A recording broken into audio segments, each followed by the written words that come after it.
அனைவருக்கும் வணக்கம். Agathiyan academy TNPSC group 4 டைப்பிஸ்ட்டுக்கான கவுன்சிலிங் இன்னும் ஒரு 3 நாட்களில் தொடங்க போகுது. இந்த 3 நாட்களுக்குள்ளாக ஃபஸ்ட்டு டே கவுன்சிலிங் போகிறவங்க என்னெல்லாம் தயார் பண்ணி வச்சுக்கணும், அதாவது நீங்கள் ஃபஸ்ட்டு தயாராக இருக்கீங்களான்னு சொல்லிவிட்டு ஃபஸ்ட்டு செக் பண்ணிக்கோங்க. நான் ஒவ்வொரு சர்டிஃபிகேட்ஸ் ஆர்டரும் உங்களுக்கு நான் சொல்லிடுறேன்.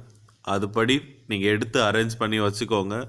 அதுக்கு அடுத்தது பார்த்தீங்கன்னா, குறிப்பாக சிவி மெமோ ஒரு பிரிண்ட் அவுட் எதுக்கும் நீங்கள் வச்சுக்கோங்க. மொபைலில் இருந்து நான் காமிச்சிக்கிறேன் சார், பிரிண்ட் அவுட் தேவையில்லை அப்படின்னு நினைக்க வேண்டாம். ஒரு பிரிண்ட் அவுட் எடுத்து கொண்டு போகிறதுனால உங்களுக்கு எந்த ஒரு பிரச்சனையும் வந்துட போகிறதில்ல. ஸோ ஃபஸ்ட்டு பார்த்தீங்கன்னா 10th மார்க் ஷீட். நீங்கள் 10th அதாவது இந்த குரூப் 4க்கு உங்கள் பேசிக் குவாலிஃபிகேஷன் 10th.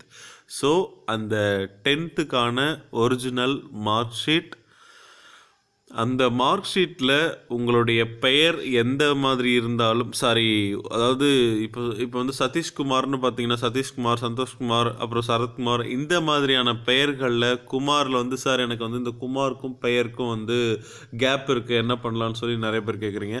இந்த மாதிரியான பிரச்சனைகள்லாம் ஒரு பெரிய இஷ்யூவே கிடையாதுங்க. நீங்கள் அப்ளிகேஷனில் கொடுத்துருக்க டேட் ஆஃப் பர்த்தும் இதுவும் சரியாக இருக்கா, அவ்வளோதான் அவங்க செக் பண்ணுவாங்க. அடுத்ததாக பார்த்தீங்கன்னா 12th qualification, additional qualifications, 12th certificate, அடுத்தது அரேஞ்ச்மெண்ட். சப்போஸ் அட்டெம்ப்ட் வச்சுருக்கிறவங்க அந்த அட்டெம்ப்ட் பாஸ் பண்ண சர்டிஃபிகேட்ஸ் கொண்டு போயிடுங்க. அடுத்தது பார்த்தீங்கன்னா டிகிரி குவாலிஃபிகேஷன். டிகிரி என்ன டிகிரினாலும் பரவாயில்ல. குறிப்பாக நீங்கள் ஓப்பன் யூனிவர்சிட்டியில் படிச்சிருந்தீங்கன்னா அதுக்குண்டான மார்க் ஷீட்ஸ், ப்ரொவிஷ்னல் இருந்தால் ப்ரொவிஷ்னல் இல்லைன்னா டிகிரி. திரும்ப ரிப்பீட்டடாக கேட்குற கொஸ்டின் இதுதான், சார் ப்ரொவிஷ்னல் தான் என்கிட்ட இருக்குது, டிகிரி இல்லை, ப்ராப்ளம் வருமானு கேட்குறீங்க. ஏதாவது ஒன்று இருந்தால் பிரச்சனை கிடையாது. ப்ரொவிஷ்னல் இருந்தால் ப்ரொவிஷ்னல், டிகிரி இருந்தால் டிகிரி.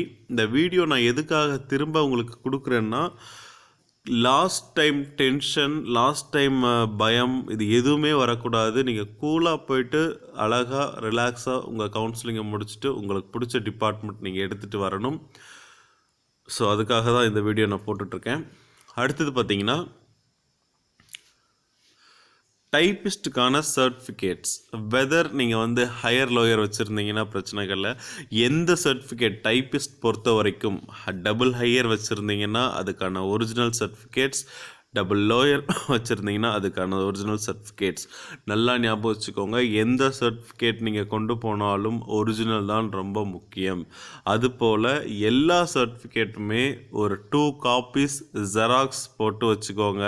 அவங்க ஒரு காப்பி உங்கள்கிட்ட இருந்து வாங்குவாங்க. அதே மாதிரி பார்த்தீங்கன்னா அப்ளிகேஷனில் இருக்கிற மாதிரி ஃபோட்டோ இருந்தாலும் சரி, இல்லை இப்போ இருக்கிற ரீசன்ட் ஃபோட்டோகிராஃப் இருந்தாலும் சரி, அந்த ஃபோட்டோகிராஃப் 2 எடுத்துகிட்டு போங்க. பாஸ்போர்ட் சைஸ் ஃபோட்டோ 2 எடுத்துகிட்டு போங்க. அதுக்கப்புறம் பார்த்தீங்கன்னா தமிழ் வழி கல்வி பயின்றதற்கான சான்றிதழ் சொல்லி நிறைய பேர் கேட்குறீங்க, சார் அப்படின்னா என்ன அப்படின்னு. உங்கள் 10th மார்க் ஷீட்டு தான். நீங்கள் பேசிக் குவாலிஃபிகேஷனில் தமிழ் ஒரு பாடமாக எடுத்து படிச்சிருக்கீங்களா, அதுதான் அதற்கு உண்டான சான்றிதழ். அடுத்தது பார்த்தீங்கன்னா இப்போது மாற்றுத்திறனாளிகளுக்கு அது ஆல்ரெடி நான் நிறைய முறை சொல்லியிருக்கேன்.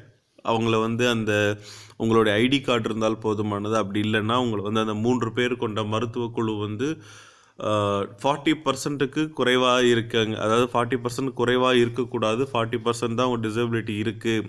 உங்களுடைய அந்த மாற்றுத்திறன் என்பது உங்களுடைய பணியில் எந்த விதமான இடையூறும் குறுக்கிடாதுன்னு சொல்லி அவங்க ஒரு சர்டிஃபிகேட் கொடுத்துருக்கணும். நிறைய நண்பர்கள் கேட்குறீங்க என்னென்னு பார்த்தீங்கன்னா, சார் அந்த லைன் எனக்கு மென்ஷன் பண்ணல, இது ஏதாவது ப்ராப்ளம் வருமானு கேட்குறீங்க. அது இல்லைனாலும் பிரச்சனை இல்லைங்க, டாக்டர் சர்டிஃபிகேட் இருந்தால் போதும். அடுத்தது பார்த்தீங்கன்னா எக்ஸ் சர்வீஸ் மேன், இவங்களுக்கு எல்லாமே அந்தந்த அத்தாரிட்டிஸ் உங்களுக்கு சர்டிஃபை பண்ணியிருப்பாங்க. அடுத்து என்ஓசி, அரசு ஊழியராக இருக்கிறவங்க, தற்போதைய அரசு ஊழியராக இருக்கிறவங்க, அடுத்த கட்டம், அதாவது நீங்கள் திரும்ப நான் டிபார்ட்மெண்ட் சேஞ்ச் ஆகணும்னு சொல்லி எக்ஸாம் எழுதியிருப்பீங்க. அவங்க என்ஓசி கால்ஃபருக்கு முன்னாடி வாங்கி ப்ரொடியூஸ் பண்ணியிருக்கணும். அந்த என்ஓசி சர்டிஃபிகேட் போகும்பொழுது கொண்டு போகணும். குறிப்பாக 8:30 மணிக்கு கவுன்சிலிங் கூப்பிட்ருப்பாங்க, 8:30 ஆர் 9. நீங்கள் வந்து ஒரு 7:30க்கு டிஎன்பிஎஸ்சி ஆஃபீஸ் முன்னாடி இருக்கணும். நீங்கள் தனியாக போக வேண்டாம். கூட யாராவது அம்மா, அப்பா, அப்படி இல்லைன்னா வந்து ஃப்ரெண்டு, அப்படி இல்லைன்னா பிரதர் ஆர் சிஸ்டர், யாராவது ஒருத்தரை கூட்டிகிட்டு போங்க. சில நண்பர்கள் என்ன பண்ணியிருந்தாங்கன்னா, ஜேஏ கவுன்சிலிங்க்கே வந்து படைசூழ போயிருந்தாங்க. அம்மா, அப்பா, வீட்டில் இருக்கிற எல்லாத்தையும் கூட்டின்னு போயிருந்தாங்க. அதனால் வந்து யாராவது ஒருத்தரை கூப்பிட்டு போங்க. எத்தனை பேர் போனாலும் கேண்டிடேட் தவிர மற்ற யாரையும் உள்ளே அலோவ் பண்ண மாட்டாங்க. வெளியில் மழை, பனி, வெயில் எதுனாலும் வெளியே உட்காந்து தான் ஆகணும். ஸோ பேரண்ட் யாராவது ஒருத்தரை கூட்டிகிட்டு போங்க, அது சேஃப். அதுக்கப்புறம் பார்த்தீங்கன்னா, தமிழ் வழி கல்வி பயின்றதற்கான சான்றிதழ், குறிப்பாக அந்த சான்றிதழ் வந்து ஸ்கூல் ஹெச்எம் கிட்ட வாங்கியிருக்கணும். இதில் வந்து நிறைய பேருக்கு என்ன டவுட் கேட்குறீங்கன்னா, சார் இது வந்து ஏஹெச்எம் அவங்க சைன் பண்ணியிருக்காங்க, ஃபார் ஹெச்எம்னு சொல்லி போட்டு சைன் பண்ணியிருக்காங்க சார், இது ஓகேவா? இது ஓகே, போதுமானது. குறிப்பாக டிஎன்பிஎஸ்சி ஃபார்மேட்டில் அந்த சர்டிஃபிகேட் இருக்கணும். டேட் வந்து மேட்டர் கிடையாது. டேட் வந்து எந்த ஒரு பிரச்சனையும் இல்லைங்க. நீங்கள் இன்றைக்கி வாங்கியிருந்தீங்கன்னா கூட அந்த சர்டிஃபிகேட் அவங்க எடுத்துப்பாங்க. டிஎன்பிஎஸ்சி ஃபார்மேட் இருக்கா அப்படின்னு மட்டும்தான் பார்ப்பாங்க. அந்த ஃபார்மேட் உங்கள் சிவி மெமோவில் எண்டில் கொடுத்துருப்பாங்க. அதை எடுத்து பிரிண்ட் அவுட் பண்ணியோ இல்லை ஜெராக்ஸ் பண்ணியோ அந்த சர்டிஃபிகேட் இது வரைக்கும் வாங்காதவங்க வாங்கி வச்சுக்கோங்க. அடுத்தது பார்த்தீங்கன்னா, நேரம் கொஞ்சம் முன்னாடி போகிறது ரொம்ப ரொம்ப ரொம்ப நல்லது. குறிப்பாக கவுன்சிலிங் வந்து ஃபஸ்ட்டு டே கவுன்சிலிங் மட்டும் கொஞ்சம் லேட்டாக, அந்த டே வந்து கொஞ்சம் ஒரு 6:30 வரைக்கும் இல்லை 7 வரைக்குமே நடக்கலாம். ஏன்னா ஃபஸ்ட் டேங்கிறதுனால கொஞ்சம் ப்ரொசீஜர்ஸ், இன்ஸ்ட்ரக்ஷன்ஸ் எல்லாம் நிறைய கொடுப்பாங்க. அந்த இன்ஸ்ட்ரக்ஷன்லாம் கொடுத்து முடிச்சதுக்கப்புறம் தான் கவுன்சிலிங் ஸ்டார்ட் பண்ணுவாங்க. ஸோ 7:30 அந்த டைமில் மார்னிங் பேட்சுங்க வந்து டிஎன்பிஎஸ்சி ஆஃபீஸில் இருக்கணும். 12:30 பேட்ச் இருக்கிறவங்க 11க்கு ஷார்ப்பாக டிஎன்பிஎஸ்சி ஆஃபீஸில் போய் சரண்டர் ஆகிடுங்க. இதுதான் குறிப்பாக 1 ஹவருக்கு முன்னாடியே அவங்க ப்ரியராகவே கூப்பிட்டு உங்களுக்கு கவுன்சிலிங் கொடுத்துருவாங்க. டிபார்ட்மெண்ட் செலெக்ஷன் மட்டும் கொஞ்சம் ஒரு 1 ஹவர் கழித்து தான் நடக்கும். ஃபஸ்ட்டு சிவி நடக்கும்.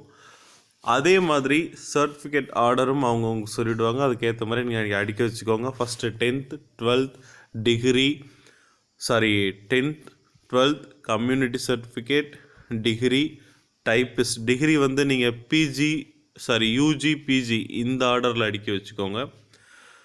சார் நான் வந்து கம்ப்யூட்டர் கோர்ஸும் அடிஷ்னலாக முடிச்சிட்டேன் சார், சிஓஏ முடிச்சிருக்கேன் சார் அப்படின்னு சொல்கிறவங்க, சிஓஏ வந்து அவங்க கேட்க மாட்டாங்க. சிஓஏ வந்து இப்போதைக்கு உங்களுக்கு தேவையே கிடையாது. நீங்கள் டிபார்ட்மெண்ட்டில் ஜாயின் பண்ணிவிட்டு 2 இயர்ஸ்க்குள்ளே அந்த சிஓஏ கோர்ஸை வந்து முடிச்சிங்கன்னா போதுமானது. இப்போ வந்து சிஓஏ கேட்கவே மாட்டாங்க, தேவையே கிடையாது.